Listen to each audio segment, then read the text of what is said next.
BarnBurner Network on Zingo TV channel 250. Please remember to download both the BarnBurner and Zingo TV apps from the respective iOS and Android app stores, as both apps are absolutely free.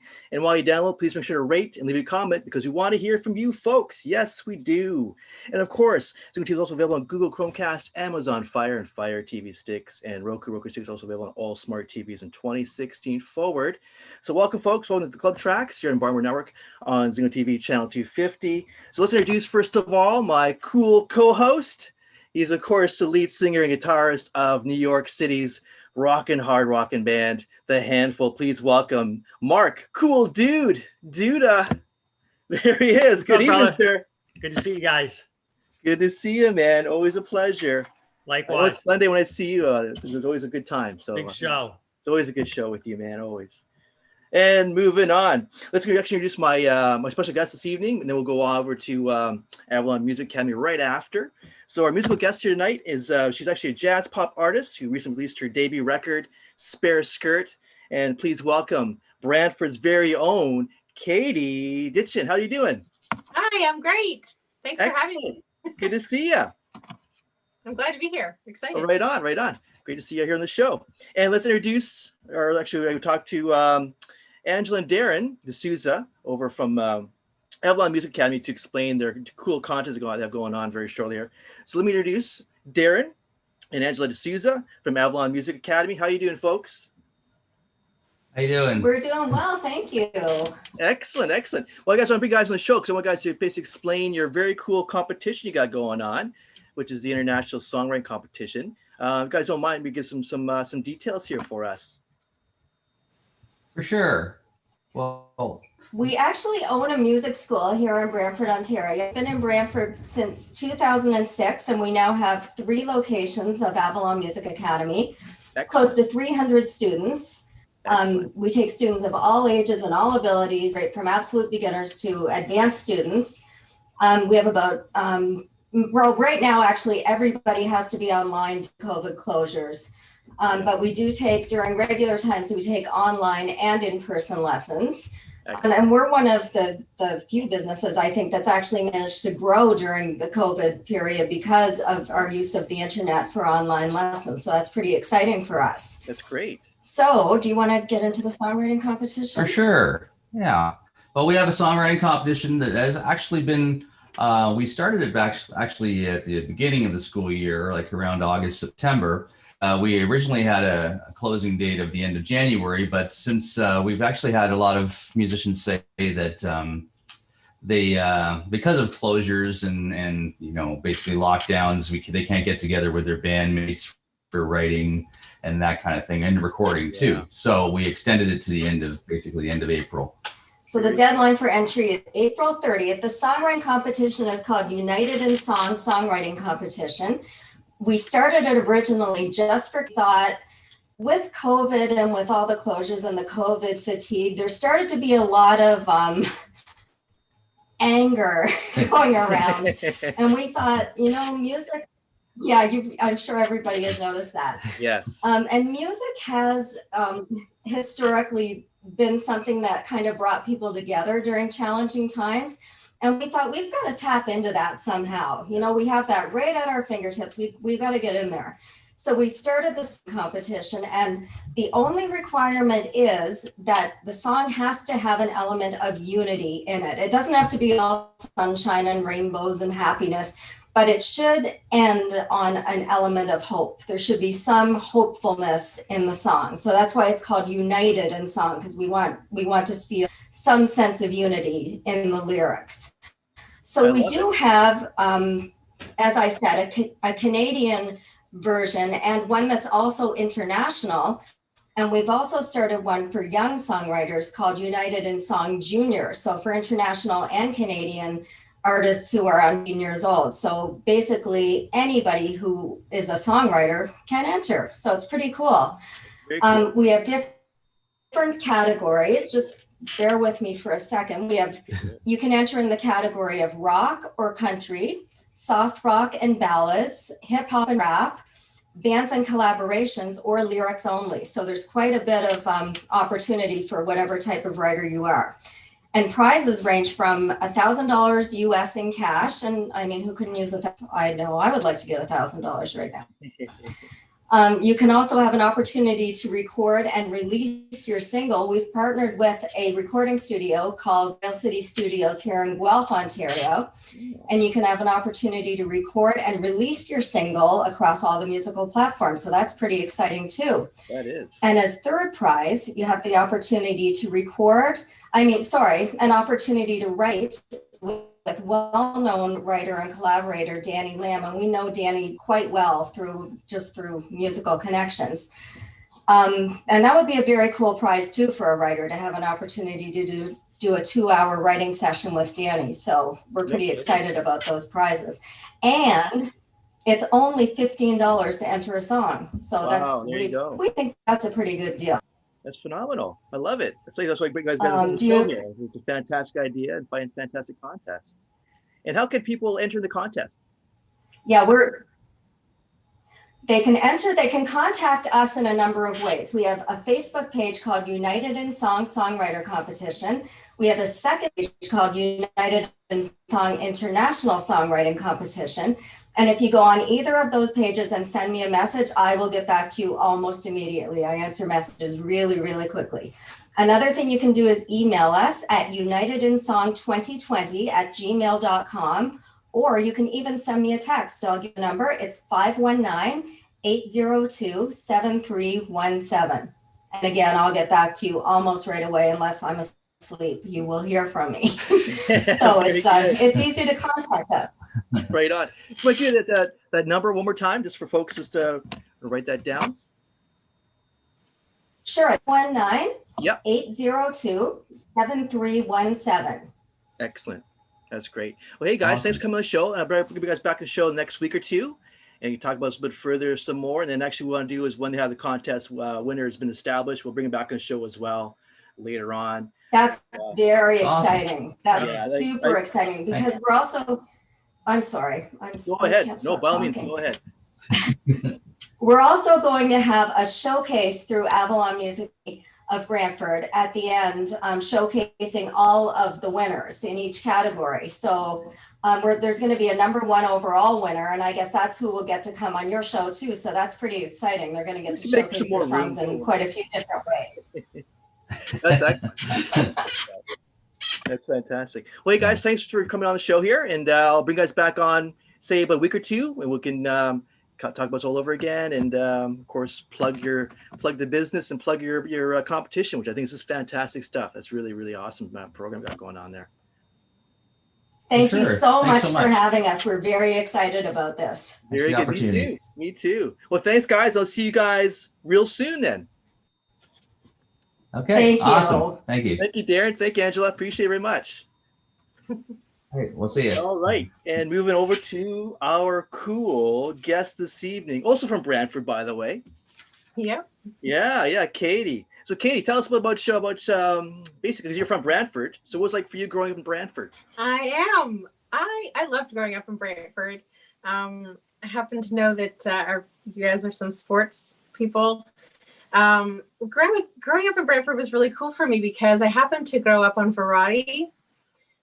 Do you know the street name? Maybe. I do. I'm from friends in Brantford, so I do know Brantford a little bit. Yeah. Actually, I did grow up until I was 11, right beside the Gretzky's. No, I lived beside them, so that was pretty cool. That made living in Brantford really cool. Yeah, no, I love Brantford. It's close to all the things you want to be close to. Toronto, Hamilton, London, Niagara Falls, everything is within reach. So it was, loved growing up in Brantford. That's pretty cool. And how do you, so you're more a piano person, is that correct? I am a piano player. I grew up playing the piano, but I did in high school decide that voice was going to be my instrument. So I did do my degree in singing. So I would say voice is my main instrument. Oh, very good. Very good. And who are your musical influences for you growing up? Is anyone kind of inspire you the most when you're growing up, musically speaking, that really inspired you in this direction? I grew up in a musical household, as far as my mom sang a lot and had me watching a lot of musicals. So my early musical influences are like, Julie Andrews and Barbara Streisand and Funny Girl, and and then the other things we'd listen to, like ABBA and Neil Diamond. Yeah. Roy Orbison. So yeah, but they were some really wonderful vocalists, and so that was a great influence for me as a vocalist, who could see some of these fantastic singers making singing look effortless. I love that. Oh yeah, definitely. Yeah, me too. Yeah. Well, very cool. Let's head over to my cool co-host here, Mr. Marduda. Thanks, brother. Hey, Katie, how are you? I'm great. How are you? Very good, thank you. So Good. greetings from New York. And, I had a chance to listen to a bunch of your music. And I just wanted to start off asking you about Be Still. I believe that's your newest release. That's Yes, came out around the holidays of 2020, correct? that's right. So Yeah. it's a really nice seasonal piece. I really enjoyed the mix of acoustic guitar and strings on it. And I got to ask you, what inspired you to write that song, and how did it come together? Right. Well, last Christmas for me was really calm. It was a calm, relaxing Christmas. And in January, I just decided I was going to write a Christmas song. And I wanted it to be calm and hopeful. And I was aiming for something a little more commercial than my album Spare Skirt. So Spare Skirt was more just me, and I was taking the opportunity to just be me. But I wanted something that would hopefully get on the radio. Okay. So that's what inspired me for Be Still, was calm and commercial and hopefully on the radio. Yeah, I think you captured the holiday vibe really well. Yeah. Like in my house, the Johnny Mathis was the Christmas album. That was the one we played over and over again. But listen, if you, from a commercial perspective, if you write a good holiday song, that can be something that's good for your career, right? Because you can expose yourself to other fans that you may not otherwise be exposed to. So I thought it was a really good track, by the way. Well, we all can't be El Torme with the Christmas song, right? You do a lot worse, One can hope that you can be maybe a little Mel Torme.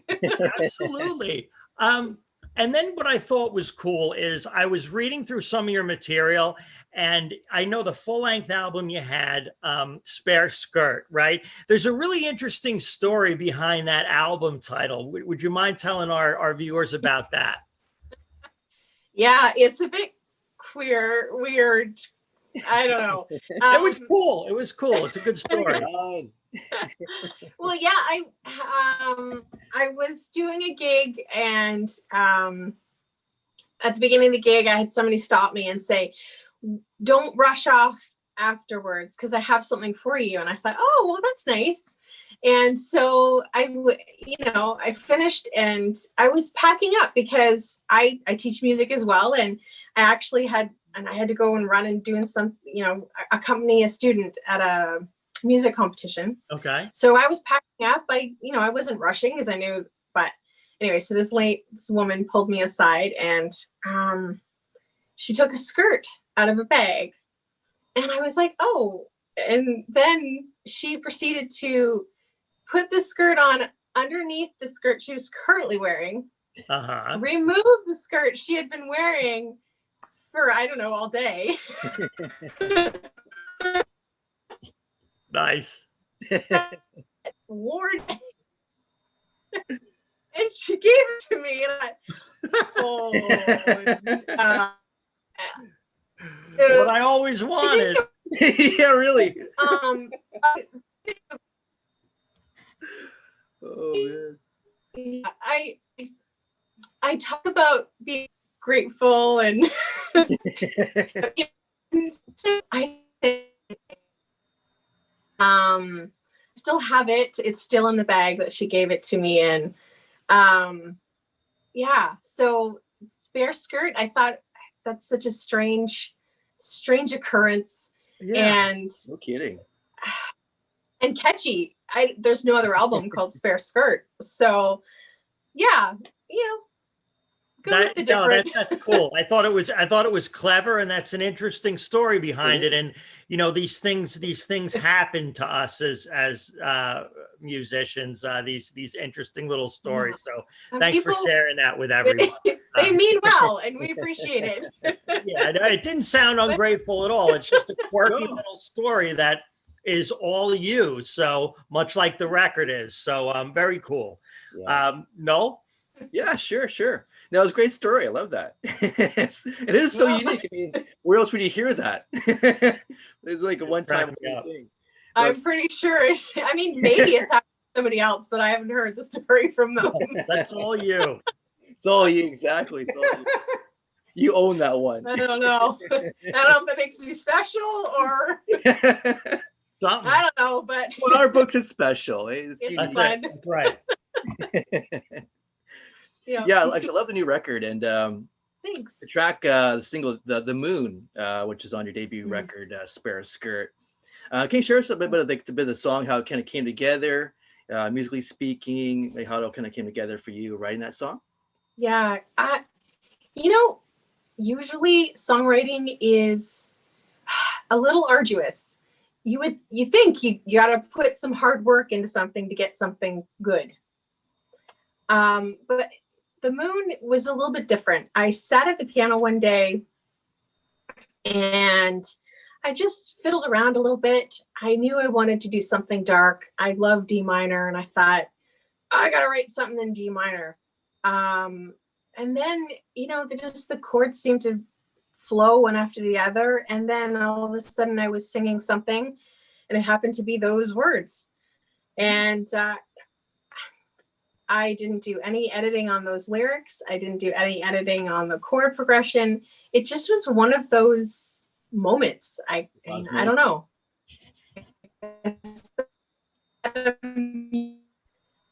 For that muse to visit me again.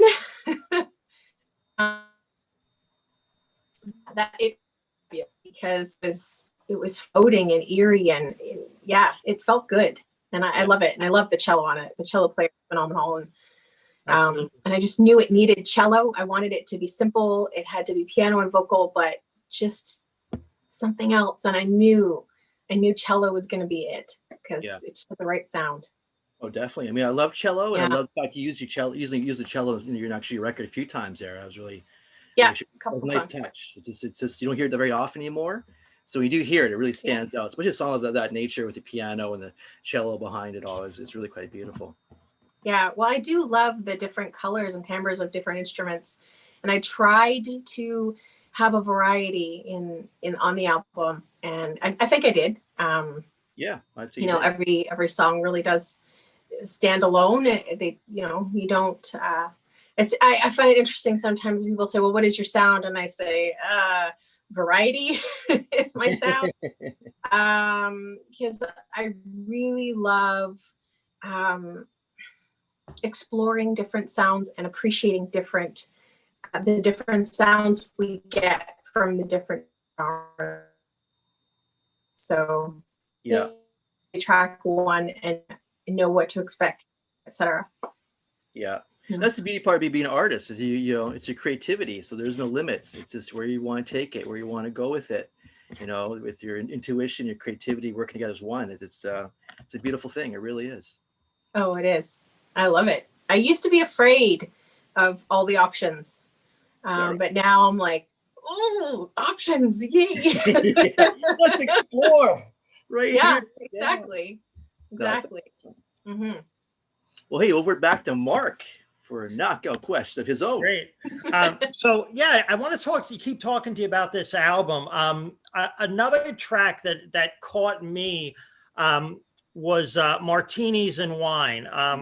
It's a nice funky piece. It's kind of upbeat. It's got this late night vibe to it. You're featuring the horns as opposed to the strings on this one. Your writing process for this, and maybe even in general, does it typically start with a with a key that you want to sing in, like you told us about the last song, or does it start sometimes with a phrase, or like how did this one come about, and why did you decide to do a song with this kind of vibe? Sometimes I sit down and I think, well, I haven't written a song in this key yet, and I'll try, and but sometimes it's just I play a couple of chords and I take it from there. Okay. And this was one of those cases. It's always 99% of the time I'm sitting at the piano, composing. This one just, I wanted something a little funkier, a little dirtier with a fun. Got that after midnight kind of thing happening. Yeah, exactly. Yeah. And well, the song, I mean, at first you think it's a love song. I don't want to give it away for people who haven't heard it, but it's not a love song. Tell us. So it's it's not a love song. I would categorize it as a stalker song. And it's not a stalker song. It is a stalker song, but in my songwriting, I try so hard to write about my experience and use my experiences in life as the influence, obviously, because you have to write what you know. But I try really hard to make the lyric possible to be interpreted differently by different people given their life experience. Yeah, sure. So this song for me it's not about a stalker love relationship. It's about something totally different, but that doesn't matter in a way. What matters to me is what the listener hears. And so, it's immediately, I think most listeners are going to go, whoa, totally stalker song, which is totally cool with me. I love that. But because it had that stalker song-ishness to it, I thought, there's got to be some grit here, because it's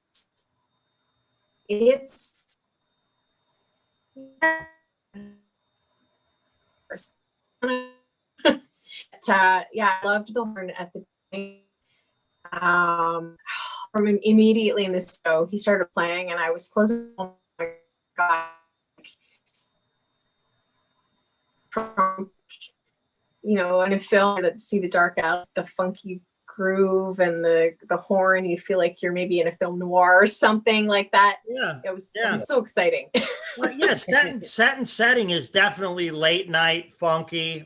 So I mean, stalker song could be appropriate. I mean, that's sometimes, the night it's getting late and, maybe you're looking to hook up and, that's the scene. So that's cool. Yeah. I think as we say often on this show, it has a cinematic quality to it, right? It conjures imagery that where as you're taking us through the ride on this album, that's one of the stops along the way. But I think it works. And I think it was cool how we, again, the songs that we're talking about, you're using acoustic guitars, you're using strings, you've got the push and pull of that. You sort of have the brass, that brightness. So it looks like you're kind of moving us through sort of different musical settings. So is this album meant to be listened to sort of a song here, a song there, or did you put thought into it as one complete work? You're supposed to sit down, listen to it start to finish. Like we say, the songs are chapters in a book. Is it that type of record, or is it more of a collection of singles? I would like to think that it's a little both. I have had a couple of listeners listen to it, tell me that they thought that they could hear a story, or that the songs, flowed and created a story for them. But also when I released it, I knew that the songs were different enough that, like I said before, you couldn't listen to track 1 and know what to expect track 2. So I created this little song menu when people would buy the album, and I would include that, or I would give it out to help promote the album. And the song menu described the songs. So the first half of the album were described like a martini. So if you would look at a martini menu, and then the second half, they were all described like wine, like full bodied and, you know, okay, fruity or whatever. So, you know, that being said, I knew that they all kind of stood by themselves as well, because they were all different from one another. right. Yeah. Okay, interesting. No, Yeah, again, I like the analogy there. Very cool analogy once again. Yeah, again, like, there's a lot of great tracks here. Like, I also love "I'm Here." I think it's a great single. Thank you. Firefly. I thought Firefly for me was another standout.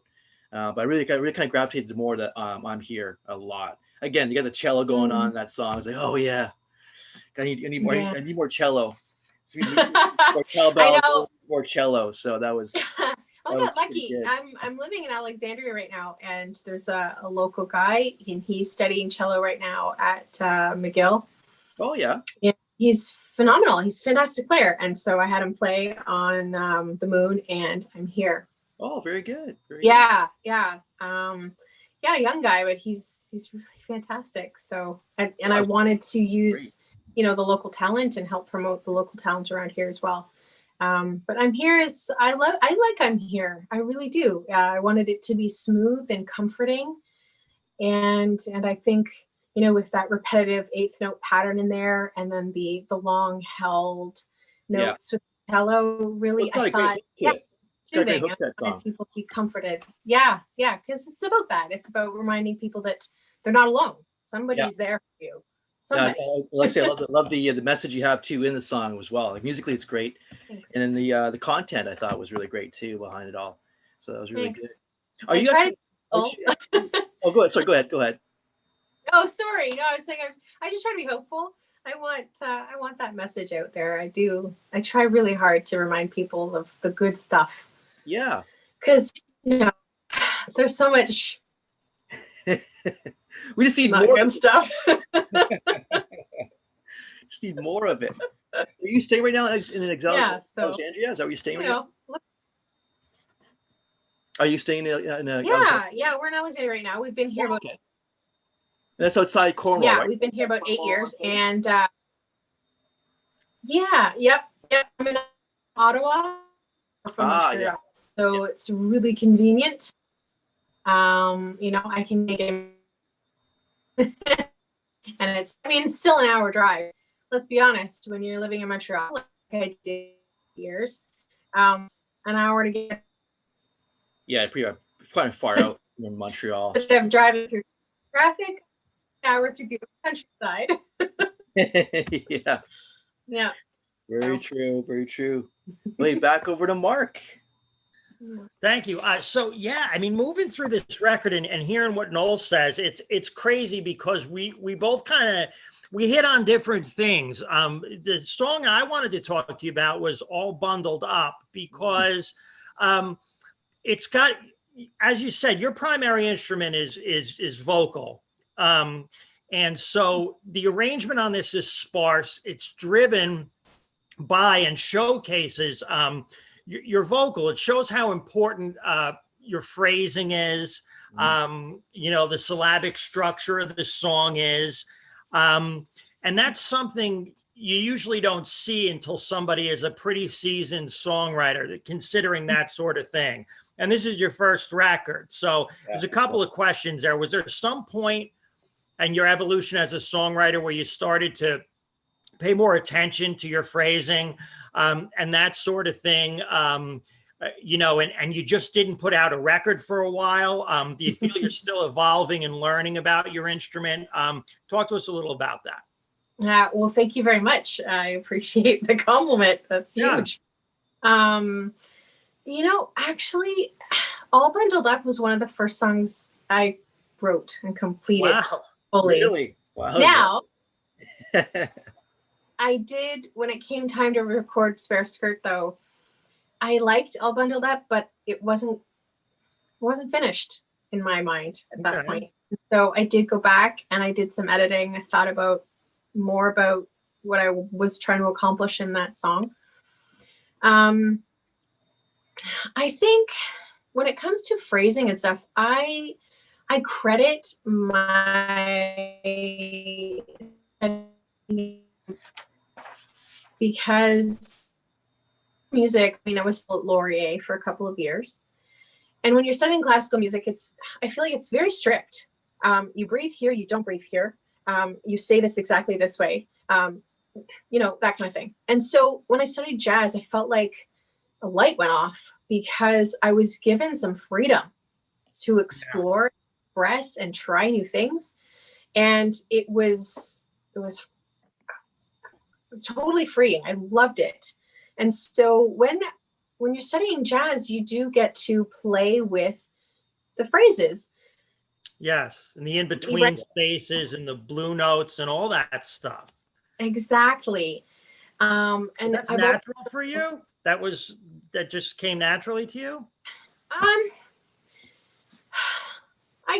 Yes and no. I mean, that's pretty cool. That's very cool.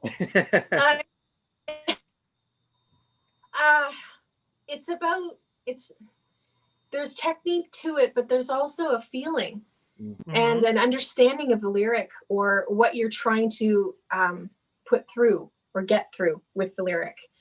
And I think it's a combination of my background, understand. So the importance of what you're singing about was then informed the lyric when I was approaching jazz as well. What am I singing about to say? What's the important part of the phrase? If I extend and then connect these two phrases, will that give them more importance or less? Is that what I want to do? It's not what I want to do. There's so many things to think about. And again, like I said before, I used to be so intimidated because there's so many options. But when you start to think about what you want to say and how you want to say it, and think about the things that you've learned that help emphasize the things you want to emphasize, then you get better. You get better at it over time. Yeah, that's really interesting because, no matter what instrument you play, you play guitar, trumpet, whatever, the phrasing is important, but vocals so much more so because the words have meaning as opposed to just the notes, right? So it's sort of that added pressure. And for me, it was always, I'm a guitarist and that taught me some things about phrasing that I use as a vocalist. And I was just wondering where that came from in you, but you could intuitively know your instrument being your voice that well. I mean, that's certainly possible, but I really like that song and I'm glad you put it on the album. It's so much. It's different. I think it showcases your vocal better than the other songs. Which I think is important. So, glad you left it on there. Thanks so much. I loved recording it. I love how it was produced. It feels intimate, and I love that. The background vocals, they sound like butter behind. Yeah. And it's a really nice arrangement. I can't say enough about how it was produced and mixed. And then the harmonica on there. I have to tell you the story because it's all bundled up. So we're in the studio and I knew that it was going to be piano and background vocals. And so my co-producer and engineer, he's a jazz musician, he's a bass player, but he also plays chromatic harmonica. And so I was in the booth and I was recording the vocals. And all of a sudden he picked up his harmonica and he's, in the other booth with the computer.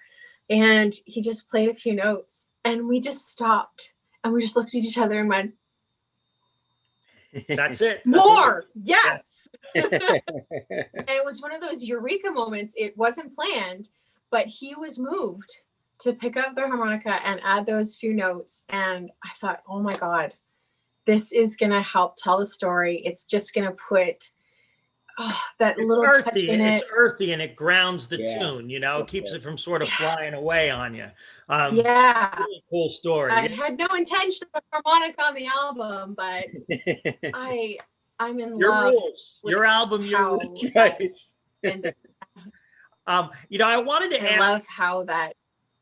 Yeah, that's terrific. I wanted to ask you, because you are working, right, with a cellist, and you've got some horns, and you've got piano, and you got, the arrangements themselves. Do the musicians that you hire for the session, do they have the freedom to come up with their own arrangements? Do you know exactly what arrangements you want? How does that work itself out? Well, every song was different. I'm going to keep saying that. Okay. But that being the case, there was a couple of songs like The Moon, the Moon, anyway, and then other songs where we had an arrangement, where we knew what we wanted. So in Martinis and Wine, we knew we wanted particular sounds in particular places. But the solo in Martinis and Wine, we said to the trumpet player, we said, have at it, have fun, and we'll take the best of what you give us. Like in Perfect Fit, we knew we wanted the sax and the trumpet, or I believe wasn't the flugelhorn on that one. Yeah, flugelhorn and trumpet. We wanted them to talk to each other. We wanted one to be one entity and one to be the other, and them to fit perfectly. And so that was arranged. Okay. But when you have great musicians come and play for you, and there's going to be places where there's a solo, you get to say to them, have fun, feel music. Yeah. Give us your best. And I'm not a cellist. I'm not a trumpet player. Mm-hmm. And in some ways, I don't want to tell them what to do sometimes, because I want them to be their best and give me their best, not my best as a not trumpet player. Does that make sense? Yeah, no, I can take it. Yeah. Absolutely. No, so that's great. I agree with that. You surround yourself with the best people and you let them do what they do, right? You don't want to be too much of a control freak about it, because they may have ideas that it's not going to occur to you, because, like you said, you're not a trumpet player, you're not a cellist. So that's great. Noel? Yeah. So actually, I ask you. So in terms of your genre being jazz pop, do you get a lot of support with radio these days with that genre? Yeah, that's a tricky genre, isn't it? It is tricky. Because a lot of people see the word jazz first and they go, oh, yeah. It's like, oh, no, not jazz. Yeah. And I've even had people say, is jazz pop a thing? And I'm like, well, Michael Bublé, right? Yeah, he's turned into jazz and he does pop songs. I mean, there are people out there doing similar things. Yeah. So, but again, it's hard to get on radio because it's a hard gig. It's hard for anybody to get on radio. But I feel fortunate right now. Be Still got on CBC's holiday playlist. Wow, that's very good. And CBC's H.E.R show. Yeah. So, I'm putting my fingers for more airplay. Things, and hopefully continue to move forward. Yeah, exactly.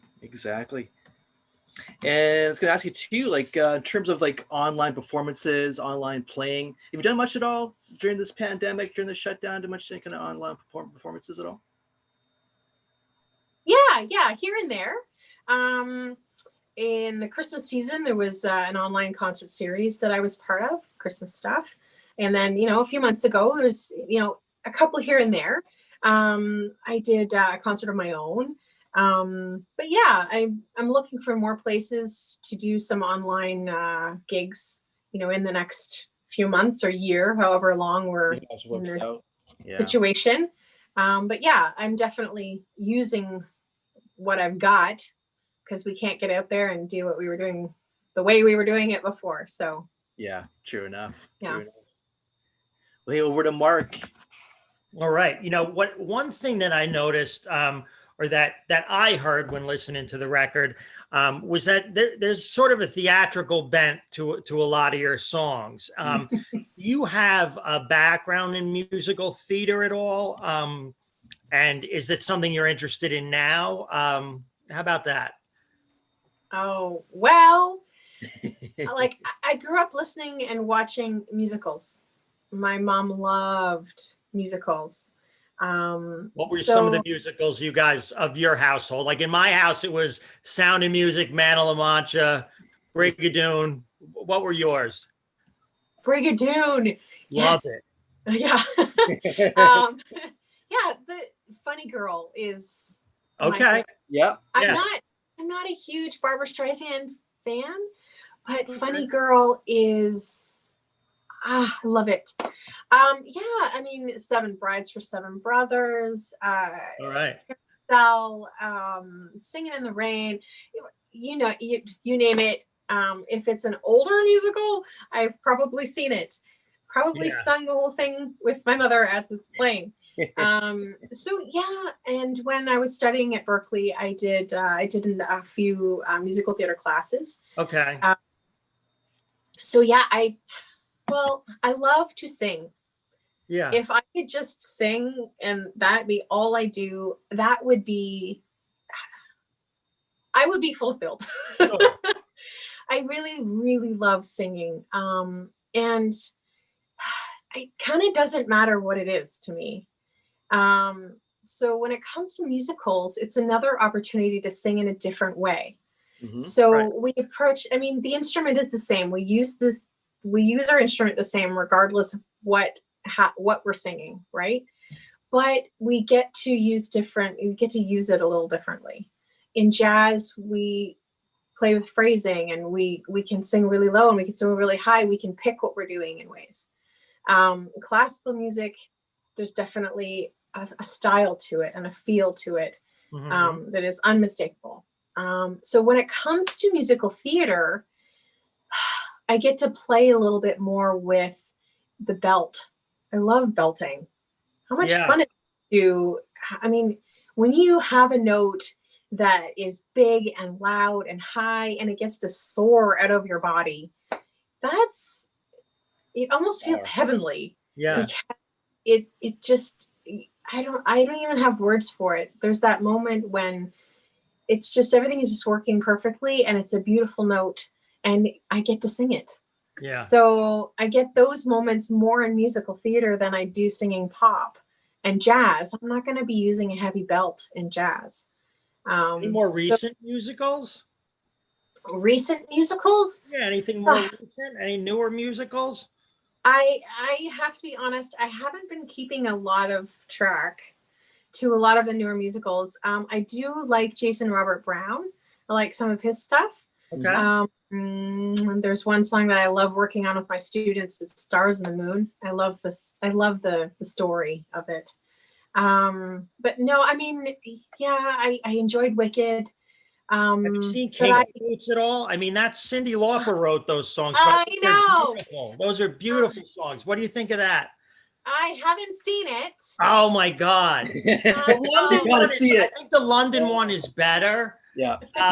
I like the London performance better, but you should watch it. Yeah, I know the music's great, but I haven't seen it. Okay. Now, if I lived in New York, my wife's laughing at me because she knows I played it nonstop for a while.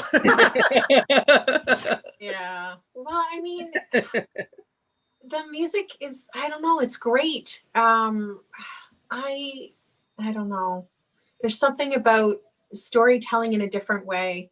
I absolutely love, it's not musicals, but it's, are you familiar with Joss Whedon's Dr. Horrible sing-along blog? No, actually not. I don't know. Maybe it makes me look really nerdy. Oh, that's cool. Let's hear about it.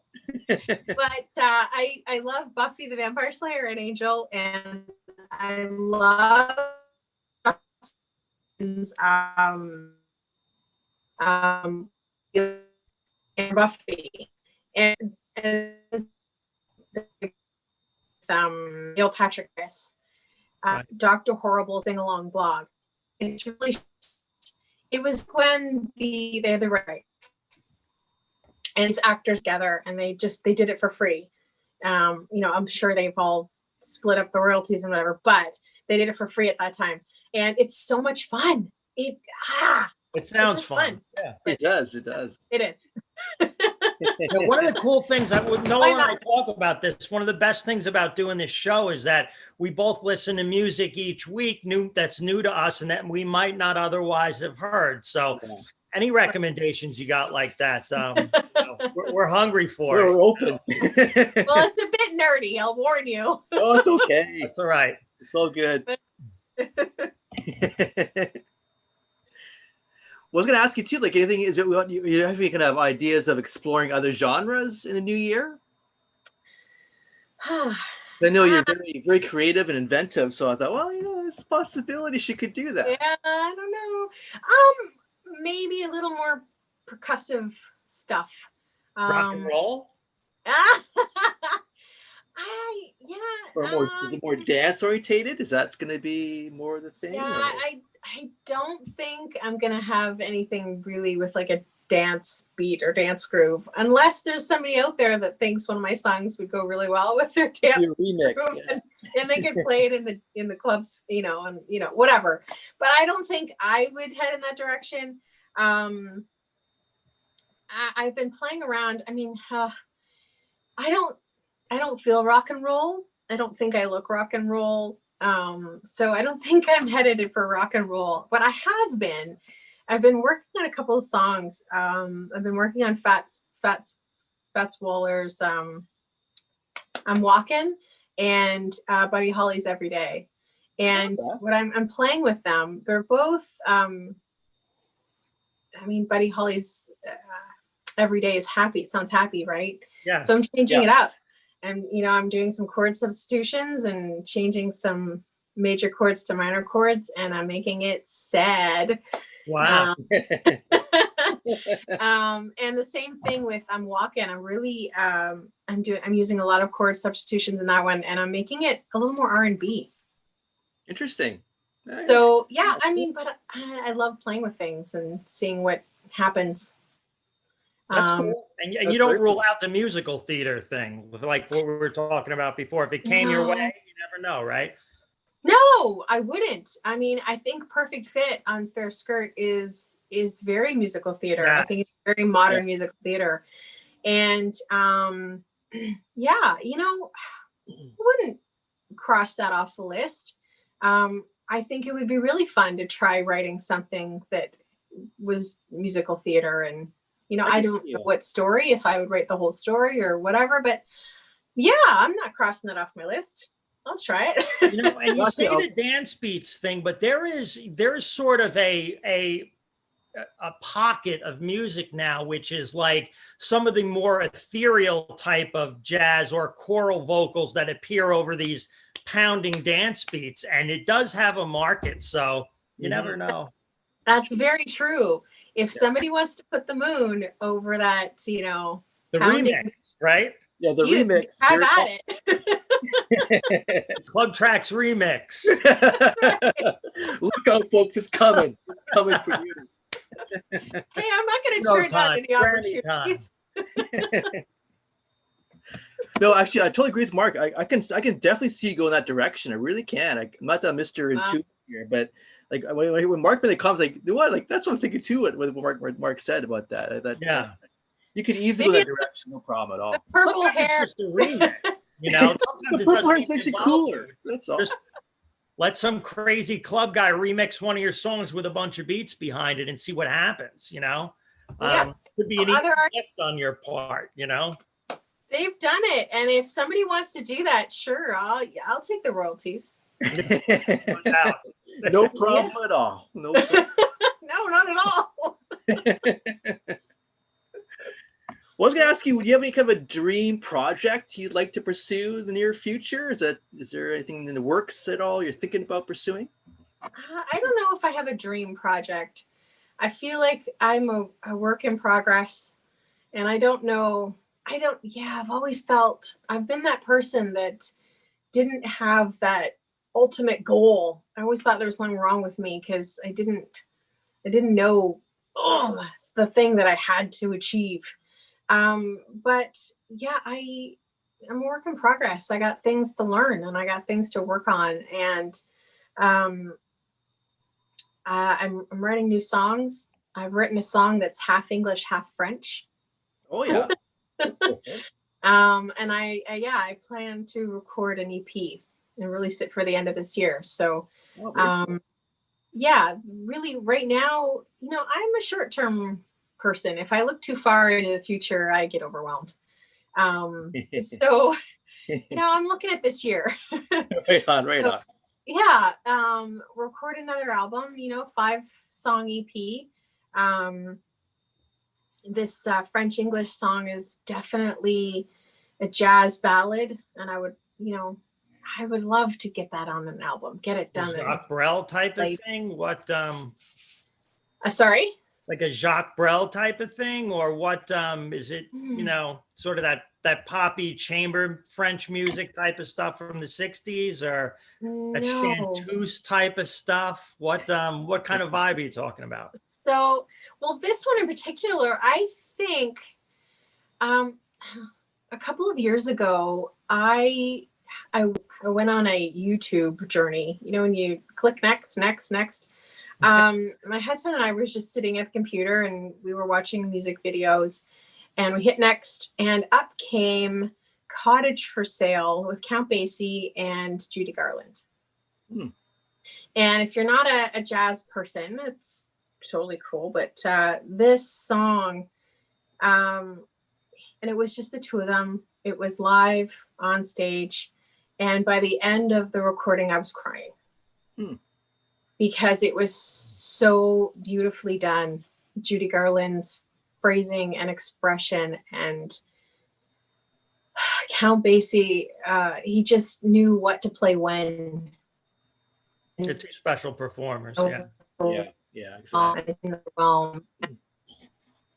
And as I heard, it was really hard to write something that was sparse with a beautiful story and a beautiful melody that could just be voice and piano. Now, I don't think myself Judy Garland, but I want to try, damn it. Why not? Yeah, exactly. Go for it. So no, I picture this more of, a dark stage with one spotlight, a plain, controlled, beautiful jazz vocal ballad. Interesting. Okay. I'll look forward to that. Definitely. And you said, an EP, right? Maybe later this year. That's the plan. I'm going to be applying for funding and trying to get some funding in the next year and see if I can get back in the studio. I really want to get it done. So I've got a couple more songs to write so I can pick, the 5 strongest that I feel fit best. But yeah, I'm excited to do that. This past year it's been great for me. I've been working really hard on putting singles out with videos. And so a lot of my creative energy has been into creating the videos. Right. Yeah. So I've done a smattering of songwriting, but nothing substantial. So, the next few months, definitely more songwriting. I'm going to be looking into, I'm going to cross my fingers and hope that I can, send and hope find some singing opportunities. I feel like some of them were really good, and the Moon in particular. So I've got, that's cool. I've got a rough. Need to sit down and write it down. Write out my goals so that I follow through and accomplish them. But definitely I need to get into the studio and do the next album. Well, very good. Well, hey guys, are out of time. Just like that, the show flies by super quick, super fast. But hey, thanks, Katie. It does. Yeah, great show. Check out Spare Skirt. Great little record. Thanks, Mark. It's always a pleasure, man, having you. My pleasure. On my side, Thank you doing our both. thing as always on a Sunday night. Well, hey guys, thanks very much. And the show will also be heard on the BarnBurner Radio Network on all its 120 platforms. Please check out barnburner.ca for all the news. BarnBurner, watch it, hear it, read it, download it, live it. Thank you, gang. Thank you, everyone. Thank you. Hey. so much for having me. I was Thank you, glad. Katie. Thank you very much. Thanks, Mark.